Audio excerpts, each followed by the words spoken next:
अमित जी, एक मुद्दा जो आपके भी काफी करीब है, सीएए का मुद्दा। आज कोर्ट ने भी स्टे देने से इनकार कर दिया सीएए के लिए, तो इसको आप कैसे देखते हैं? ये आपने जो है पारित बहुत पहले किया था, इसको जो है अभी आपने नोटिफाई इतने दिनों बाद क्यों किया, इतना गैप के बाद?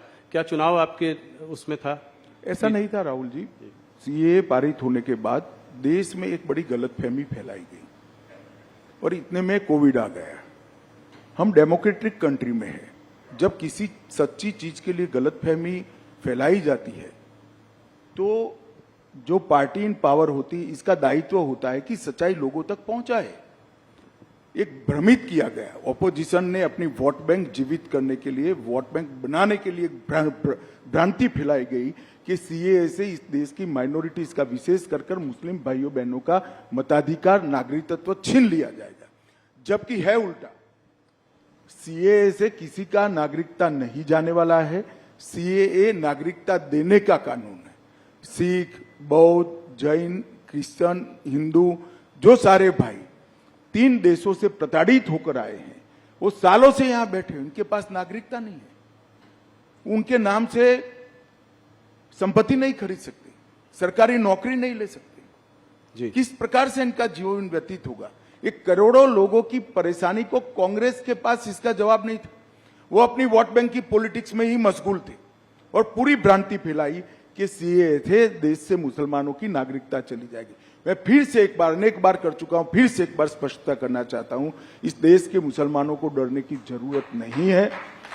सीएए नागरिकता लेने का कानून ही नहीं है, नागरिकता देने का कानून है। केजरीवाल जी, ममता जी, राहुल जी, सबका कहना यह है कि जब देश में खुद ही नौकरी और खाने पीने की इतनी समस्याएं हैं, तो जब इतने घुसपैठिए और आ जाएंगे तो इनको हम लोग नौकरियां कहां से देंगे? घुसपैठिए नहीं है। घुसपैठिए और शरणार्थी में फर्क होता है।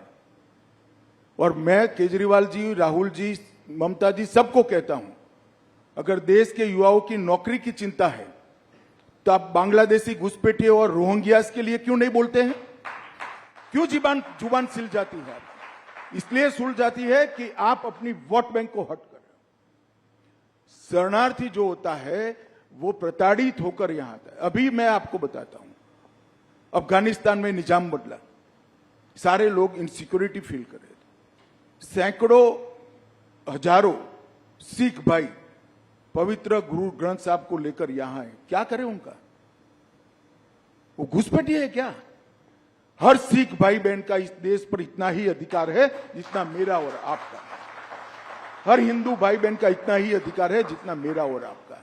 इसको घुसपैठिए करार देना ठीक नहीं है।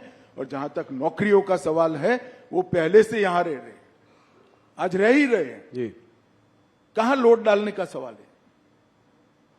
और केजरीवाल कहते हैं क्या खाएंगे? केजरीवाल जी, आपको अगर प्रॉब्लम है तो 5 किलो अनाज की अर्जी कर दो, आपको भी दे देंगे, हमें कोई आपत्ति नहीं। मोदी जी हर एक को 5 किलो अनाज दे रहे। ये सारे लोग यहीं रह रहे हैं, कहां नहीं कोई व्यवस्था करनी। इनको अधिकृत नागरिक बनाना है, उनको सम्मान देना है, उनको अपना मानना है, इसको इस भूमि का हिस्सा बनाना है जो उनका अधिकार है। और इस तरह से देश को बांटने की बातें नहीं करनी।